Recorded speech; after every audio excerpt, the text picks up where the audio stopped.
Каму належыць маё імя? Не мне дакладна. Напэўна, маім бацькам, якія аднойчы вырашылі, што я гэта яно і пераканалі астатніх. Напэўна, тым, хто мае права пісаць яго ў дакументах і побач клеіць мой фотаздымак без усмешкі, злучаючы тое, што я атрымала на ўсё жыццё і секундную слабасць. Канешне, яно належыць табе, хаця ты не часта ім карыстаешся. Яно належыць маім сябрам і знаёмым, якія, пабачыўшы ў натоўпе, насаджваюць мяне на кручок імені і пацягваюць бліжэй. Маё імя належыць кожнаму, хто яго ведае, і будзе належыць кожнаму, хто пра яго дазнаецца. Але мне ніколі.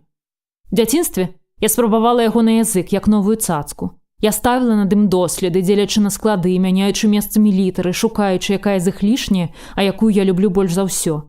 І я любіла першую, другую і трэцюю, а яны мяне не. Маё імя слухалася іншых, а я слухалася яго. Я належу свайму імені, а не яно мне. Я ва ўладзе гэтых маленькіх учэпістых літараў, гэтых пранізлівых гукаў, што прамаўляюцца чужымі ртамі. Дзякуй табе, моя гаспадыня, дзякуй табе, мой гаспадар, імя за тое, што не паміраю ад голаду і самоты, за тое, што ў чалавечым сусвеце маю сваё найменне, а значыць сваё законнае месца, строга абмежаванае слоўнікам артыкулам.